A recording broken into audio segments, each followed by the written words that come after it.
Let's talk to Gigi. She's now there on the ground. Gigi, you're at Crystal Cove. You are talking to other people who have evacuated. Right, we're here at the shopping center where a lot of folks who live in the gated community of Emerald Bay have come after being evacuated from these fires. Joining me now live, Santino Rossi. He lives in Emerald Bay on the 800 block. You told me, Santino, you woke up because of the wind. A garbage can, I think, hit the window and your alarm started going off? Yeah, so the garbage can hit the window, and I woke up and I was kind of just laying in my bed, and then a house alarm went off, so I woke up my parents. And we were like, all right, and the house alarm turned off, so we were going back to bed, and we all smelled smoke in the house. So we went outside and saw a fire on the hill, and the authorities came and started cleaning it up. And now you called the fire department? Yeah, I called the fire department at one time, yes. Okay. And you were telling me, and we can actually see photographer Armando Hernandez might be able to show you how close the fire is. Well, the wind is really pushing that smoke right now. And when you step out onto Pacific Coast Highway, you can actually see the flames from Emerald Bay right now. Santino, you were telling me that at one point you actually saw two different fires burning in the area. Yes, yes. One was on the opposite hill, and it looked like it was in a house that was going up in flames, which was on the opposite side of the fire. So I called the authorities for that. And describe, how was it when everybody was just evacuating? Because I know everybody rushed. This is like a closed, tight-knit community. Yeah. Everybody rushed to get out of there. Well, actually, we got up there pretty early, so it wasn't too chaotic. But there's a lot of people in the street kind of looking around, and it was super smoky and like hard to see, and the ashes flying everywhere. Okay, Santino Rossi, thank you for seeing something and saying something and calling the fire department. Just want to pan around. We've got a lot of young people here, a lot of friends here. All of these folks have been evacuated now, sitting in their car. They've got their dogs with them. Do you live in Emerald Bay, too? I do. How was it? How bad was it up there? Santino called us at 4:30. We got up and we started to get ready to evacuate. And you saw the flames? We could see the flames really, really big up on the second floor of our house. You know, Santino was telling me the wind was so bad it actually blew a garbage can that hit the house.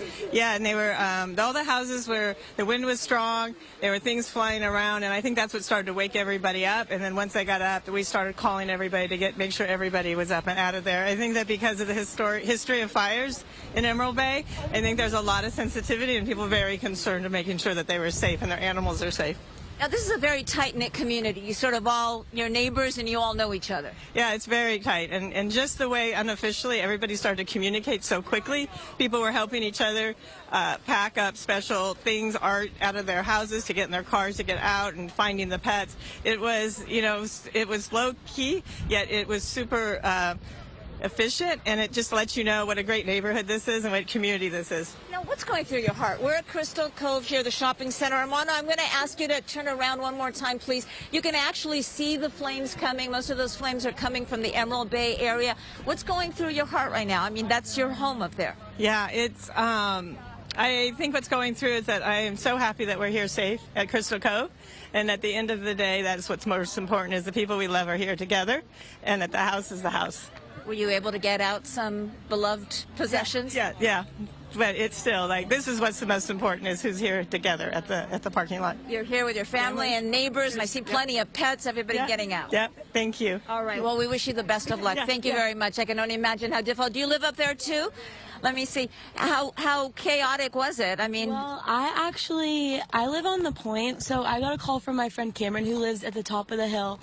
And she called me, and I heard a bunch of wind like banging against my window, and I started to smell something in my house, and then I looked at my phone, and there was a evacuation alarm, and it started going off the minute I woke up, and it was 5:12 in the morning, and my dad isn't home, but I went up to my mom, and my mom was already packing her stuff, and I have a bunch of stuff right here.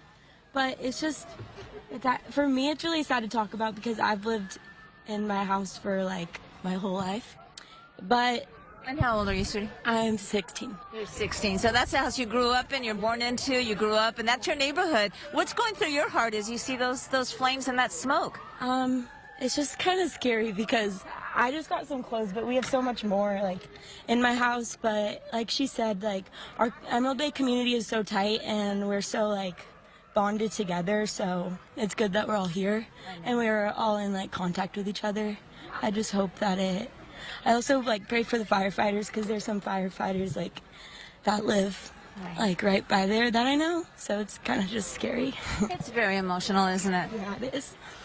All right. Well, thank you. I'm glad you're safe, and I hope for your house and everybody's house in your community. This is so difficult. The priority, obviously, human life, but when you see the smoke and the flames, so you can't see them, they're right behind the shopping mall here, but all these folks keeping a close eye on their community. And, of course, you know, houses, they can be replaced, but it's the memories that are inside those homes, and sometimes those prized possessions, pictures, memories that you just can't replace. We'll send it back to you. All right, Gigi, thanks so much.